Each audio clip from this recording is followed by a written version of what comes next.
Los capítulos 33, 34 y 35 de Números tienen un tema común. Poseen un tema común. ¿Cuál es este tema? La anticipación de la tierra prometida. Recuerden, todo se ha tratado de esto. Desde el libro de Génesis, una vez que Adán y Eva son echados de la tierra, se le promete años después a Abraham una tierra. Adán sería heredero de una tierra en donde Dios moraría. Esta tierra será heredada no solo por Abraham, sino más bien por la descendencia de Abraham. Y por eso tenemos la narración de esta familia tan particular, las 12 tribus de Israel. Y esta tribu estaba en riesgo de existir, o sea, corría el riesgo de dejar de existir. Entonces, se nos narra que cuando había hambruna en la tierra, Dios movió todo para que fuese José quien gobernara Egipto, y siendo él el gobernador, protegiera a esta familia para que pudiera heredar la tierra. El libro de Éxodo nos narra que cuando este pueblo elegido que iba a recibir la tierra prometida estaba en Egipto, nació un nuevo rey, un nuevo faraón expuesto. Y ahora se rebela en contra del pueblo de Israel y por lo tanto lo oprime. ¿Qué pasa entonces? Dios libera al pueblo y lo libera. Están en el monte Sinaí, y una vez que el pueblo ya está en el monte Sinaí, dice: ok, ahora van a entrar a la tierra que le prometí a Abraham, pero tienen que saber que cuando entren deben comportarse así, deben adorarme así, no deben hacer esto. Y entonces tenemos todo el libro de Levítico en donde se nos explica las leyes ceremoniales, las leyes religiosas, algunas leyes civiles, etc. Moisés acaba de recibir esa revelación, y en números empieza a prepararse el pueblo en escuadrones, en cierta formación para salir a marchar. Así empieza Números capítulo 1 y 2. Con un censo, el pueblo está siendo censado. Por eso algunos le llaman números. En realidad el nombre hebreo para números no es números, es más bien en el desierto. El título en hebreo es en el desierto. Pero la Septuaginta le llamó números porque vio números al principio y lo llamó números, pero en realidad el tema es el pueblo siendo enumerado, siendo contado, siendo censado para salir ahora al desierto, en marcha a la tierra de Canaán. Pero ¿qué pasa? El pueblo se revela estando en Cades. Dice: ok, entren, envíen espías para reconocer la tierra, y fracasan porque vienen de los 12 espías, vienen 10 pusilánimes, incrédulos, que no creen que van a poder vencer. Entonces 40 años están rodeando, y ahora llega este nuevo conteo en Números 26. Es una nueva generación, ya todos los demás murieron, ahora son los que tenían 20 años o menos cuando Israel desobedeció a Dios, que va a entrar. Ellos están siendo contados. Y entonces, capítulo 33, 34 y 35, ya nos está narrando las cosas que van a hacer una vez que entre en la tierra. Por eso digo que Números 33, 34 y 35 tienen un tema común: la anticipación de la tierra, o sea, lo que van a hacer cuando lleguen a la tierra. Hermanos, yo pienso que hay al menos dos cosas que podemos tomar para nuestra edificación de Números 33. Y me gustaría comenzar de atrás para adelante en la aplicación. O sea, tomar la aplicación de los últimos versículos y concluir con la aplicación de los primeros versículos. ¿Cuál es la aplicación que tenemos para nosotros de los últimos versículos de Números 33? Podemos llamarlo así: el mandato a destruir todo ídolo. El mandato a destruir todo ídolo. Vean cómo el tema es entonces anticipación de la tierra prometida. Una vez que el pueblo entrara a esta tierra prometida que estaba siendo habitada por otras naciones, una vez que eso pasara, debían llegar y destruir los ídolos que ahí estaban. Lean conmigo el versículo 51 y 52. Habla a los hijos de Israel y diles: cuando hayáis pasado el Jordán, entrado en la tierra de Canaán, echaréis de delante de vosotros a todos los moradores del país y destruiréis todos sus ídolos sus ídolos de piedra y todas sus imágenes de fundición, y destruiréis todos sus lugares altos. Lugares altos tiene que ver con lugares de adoración, montañas de adoración. ¿Por qué? ¿Por qué tenían que actuar de esta forma tan radical? ¿Por qué no podían ser ligeros en esto? Una vez entraban, debían sacar a los hombres que ahí estaban y debían destruir los ídolos. ¿Por qué? ¿Cuál es la razón? La razón se nos da en el versículo 55 y 56. Y si no echares a los moradores del país de delante de vosotros, sucederá que los que dejéis de ellos serán por aguijones en vuestros ojos y por espinas en vuestros costados, y os afligirán sobre la tierra en que vosotros habitasteis. La respuesta es: porque si no echan fuera a estos hombres ni destruyen sus ídolos, se les va a convertir en un gran tormento en su vida. ¿Por qué? Porque estos llevarían al pueblo a adorar a otros dioses. Llevarían al pueblo a adorar a falsos dioses. Y esto es justamente lo que pasa en Israel. No tenemos que ir muy lejos, pero ya vemos en el libro de Jueces al pueblo siendo contaminado por los hombres de estas naciones y sus ídolos. La razón por la cual tiene que ser radical en la destrucción de ídolos y en echar a estos habitantes es porque el corazón de Israel se puede contaminar. ¿Y qué pasa si el pueblo se contamina? Versículo 56. Además haré a vosotros como yo pensé hacer a ellos. Israel, si tú no te mantienes santo y caes en los mismos pecados que ellos caen, yo les voy a hacer a ustedes lo que pensaba hacerle a los moradores. ¿Qué pensaba hacer Dios a los moradores? Sacarlos, echarlos fuera. Le está diciendo: si ustedes no destruyen los ídolos y sacan a los moradores, se van a contaminar. Y cuando se contaminen, les voy a hacer lo mismo. Los voy a sacar. Hermanos, ¿qué pasa con el pueblo de Israel? Años más tarde, después de la división del reino, ¿qué tenemos? Un pueblo llevado en cautiverio. Un pueblo destruido. Y aquí creo que está la aplicación justamente para nosotros.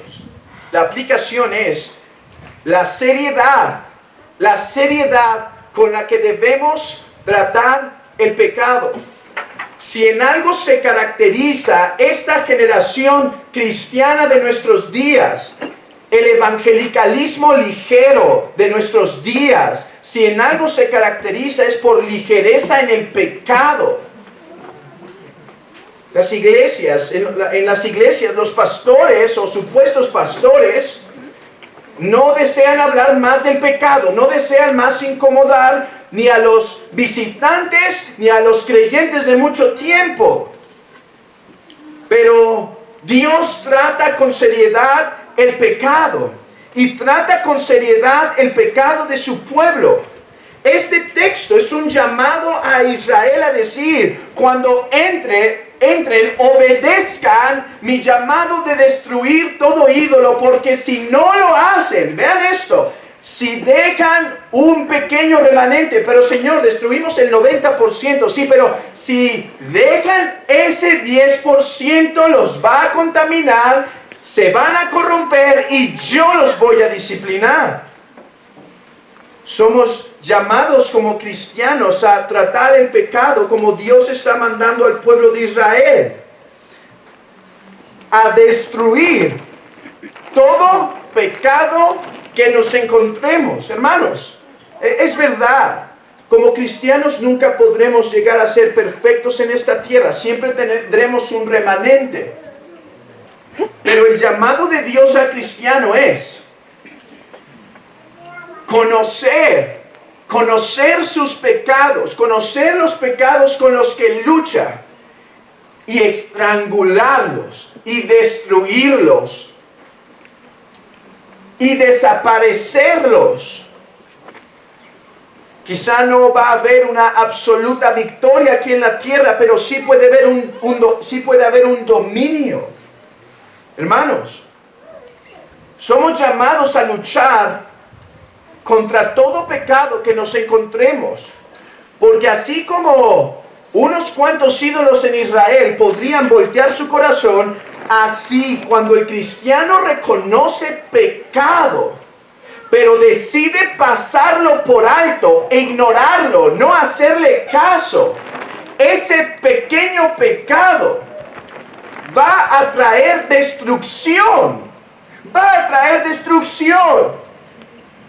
Un poquito de flojera, un poquito de ociosidad, un poquito de incumplimiento en sus labores como rey.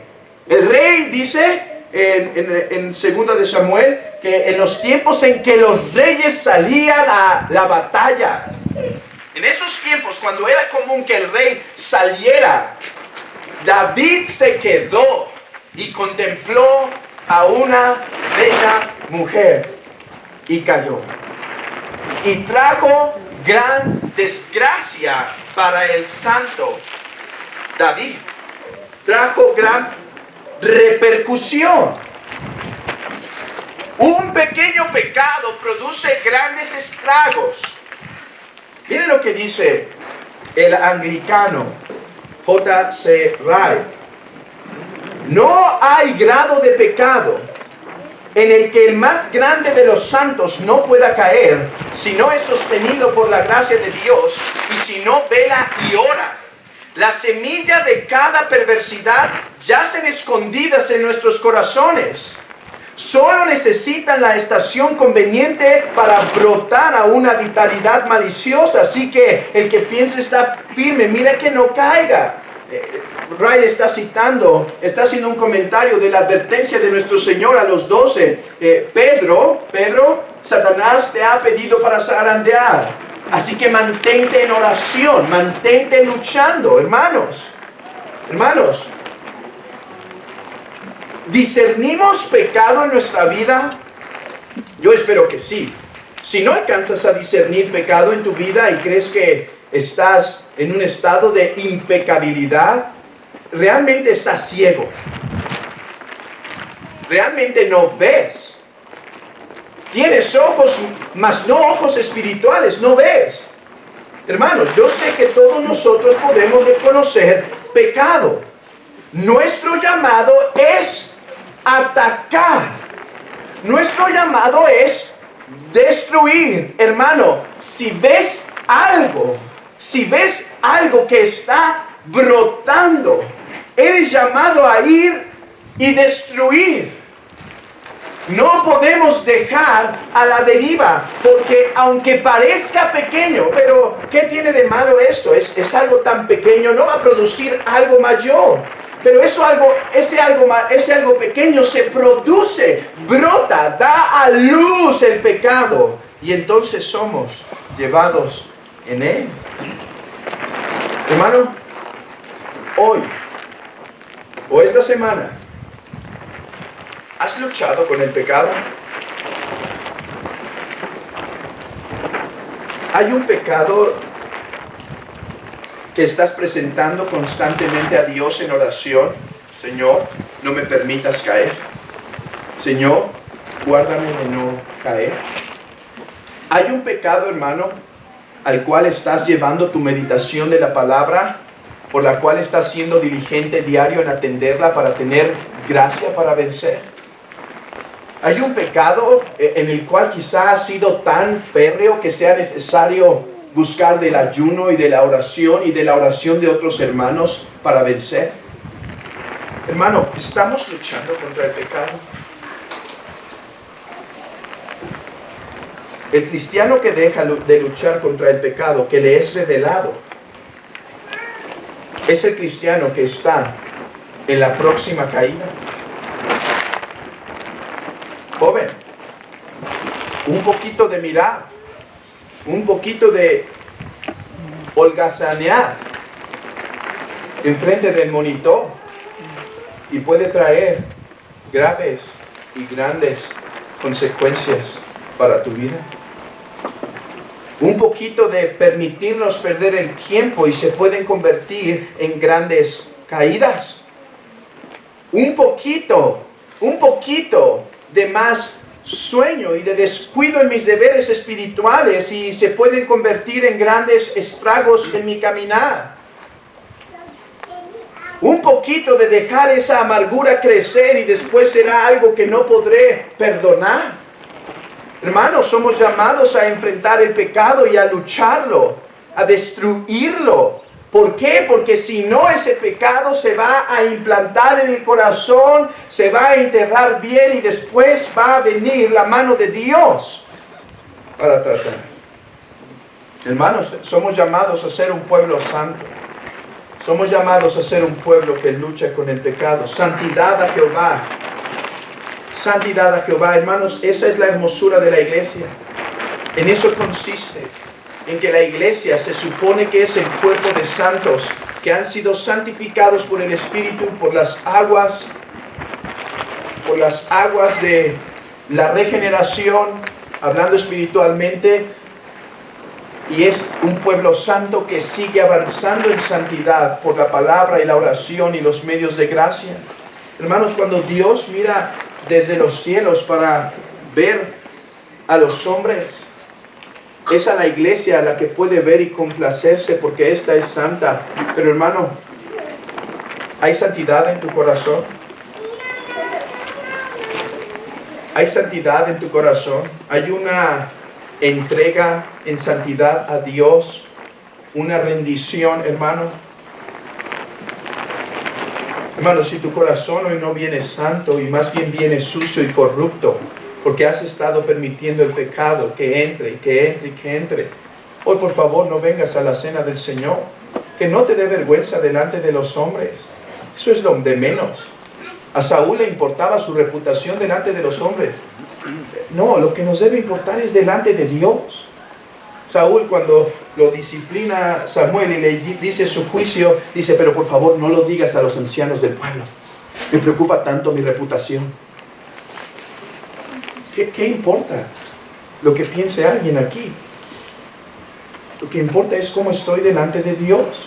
No vengas a esta mesa hoy de la Santa Comunión si vienes con un corazón manchado de pecado, con un corazón corrupto, con un corazón que ha permitido la entrada del pecado.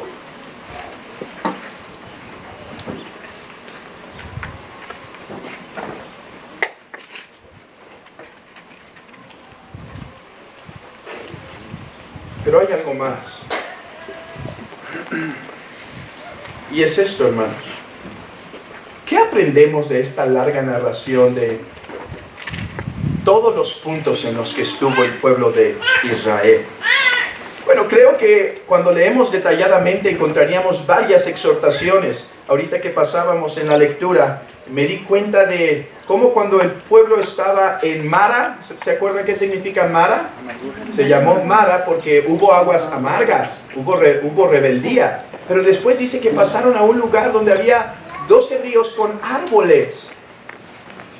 árboles, un lugar de deleite. Y eso me recordaba del principio de las Escrituras, de que suele haber tiempos difíciles, pero después de que hay llanto y lágrimas, la mañana se acerca. Así que veríamos varios puntos, pero déjenme dar una aplicación más bien general. Hermano, ¿qué crees que hubiera pensado un judío cuando leía esta larga historia? Yo sé que para nosotros es difícil. No sé cuántos prefirieron usar su mente para colocarla en otras cosas en lugar de pensar en la historia que se nos estaba narrando. No sé cuántos prefirieron pensar en lo que van a comer al final de este día, de este sermón, en lugar de estar poniendo aquí sus corazones. Sé que suele ser difícil porque nos cuesta, ya que nosotros no éramos los que viajábamos, pero pensemos en lo que Dios nos quiere enseñar por medio de esto. ¿Qué habrá pensado el pueblo de Israel cuando escuchaba esta narración? Hermanos, se encontraban afuera de la tierra prometida. Ya Moisés ya nada más le falta un sermón de 32 capítulos, que es Deuteronomio, su último sermón. Y después de esto entran a la tierra prometida. ¿Qué crees que pensaban? Mira en cuántos lugares estuvieron. Comenzando desde la salida de Egipto, pasando por Sinaí, después 40 años rondando, y ahora se encontraban al borde de la tierra. Ellos podían contar y al escuchar esto, recordar las misericordias de Dios en sus vidas. Esto es la misericordia de Dios, Señor. Estamos aquí frente a la tierra que nos has prometido. Mira, hemos sido rebeldes, hemos sido necios, hemos pasado por el desierto, pero tú nos has perdonado, tú nos has dado sacrificios para tener perdón, tú nos has dado pan, tú has guardado nuestro caminar. Señor, tú nos has protegido de las fieras del desierto. Señor, tú nos has protegido de los enemigos, nos has hecho pasar por el mar en seco. Señor, gracias. Hermanos, como iglesia podemos decir, hasta aquí nos ha ayudado. Como iglesia podemos decir, y como cristianos, he visto tu mano, tus misericordias han sido nuevas. Señor, en mi cristianismo, ¿cuántas veces te he fallado? ¿Cuántas veces me he endurecido? ¿Cuántas veces he permitido esto en mi vida? ¿Cuántas veces mi corazón se ha tornado ante ti en esos días oscuros? Pero aquí estoy, Señor, gracias. Hermanos, levantemos acciones de gracias, porque es cierto lo que dice el Salmo. Tu misericordia nos seguirá toda la vida. Iglesia, pon en tu corazón gratitud. Abramos los ojos y veamos cómo el Señor nos ha guardado como cristianos y como iglesia, hermanos. Cuántas diversas pruebas, cuántos intentos de división han intentado Satanás hacer en nuestra iglesia. Cuántos diversos cambios. Ahora la pandemia nos amenaza queriéndonos hacer cerrar. Pero el Señor ha guardado la iglesia, ha sido fiel, hasta aquí nos ha ayudado. Levanta tu corazón de gratitud, iglesia, a Dios en esta tarde y cántale con ese entendimiento. Pero no solo gratitud. Hermanos, ¿qué más hubiera producido este texto en la mente de un judío? Creo que hay algo más que gratitud. ¿Sabes qué? Confianza para el día de mañana. Todavía les quedaba un largo camino para entrar a la tierra prometida. Largo en el sentido temporal, no en el sentido espacial, no de distancia. Estaban afuera de la tierra prometida. Más bien en cuanto al tiempo, les faltaba un largo camino. Hermanos, ¿no es verdad que cuando vemos lo por venir, nuestro corazón desfallece? No sabemos qué está pasando realmente en este mundo. Sospechamos de algunas cosas. Pero ciertamente nunca podemos pensar que para el cristianismo las cosas vienen mejor. Y vienen temores, hermanos. Y vienen angustias. Y vienen desánimos. Pero hermanos, a la luz de esto no podemos decir firmes y adelante. El Señor nos ha ayudado hasta aquí. Nos va a ayudar todavía. ¿Qué va a venir? No sé. Debemos orar para que nuestros gobernantes nos dirijan bien y tengamos paz. No está mal orar por paz, para que podamos profundizar como iglesia en la doctrina, establecer como iglesia un seminario, trabajar en todos los planes. está bien, pero cualquier cosa que venga, hermanos, podemos levantarnos, podemos dormir hoy con confianza y levantarnos el día de mañana y decir, Señor, hasta aquí nos has ayudado. Tú vas a guardarnos hasta el final. Señor, no sé qué viene. Señor, me asusta, me da temor. Hermanos, el cristianismo no es de valientes. El cristianismo es de hombres cobardes que son capacitados por Cristo para ser valientes. La valentía no nace en nosotros. La valentía nace por el Espíritu Santo en nosotros. Pero ¿a dónde miramos? ¿En qué ponemos nuestra esperanza? ¿En nuestras estrategias? ¿En nuestros métodos? ¿En lo que hermanos, en verdad es un presidente nuestra salvación? ¿No es más bien el Dios soberano en quien podemos confiar para seguir adelante? Iglesia, firmes y adelante, huestes de la fe, sin temor alguno, que el Señor nos va a guardar, Él nos ve, Él nos protege. Más bien, es tiempo de sacar la espada, hermanos, es tiempo de salir a conquistar. Como Israel aquí, estando afuera del borde, podía mirar hacia atrás y decir, hasta aquí nos has ayudado, Señor, vamos a seguir, vamos a empujar, solo sosténme cuando desfallezca, solo ayúdame en mi debilidad. Oh, iglesia del Señor, oh, iglesia, esta es la luz del mundo, esta es la esperanza de los hombres.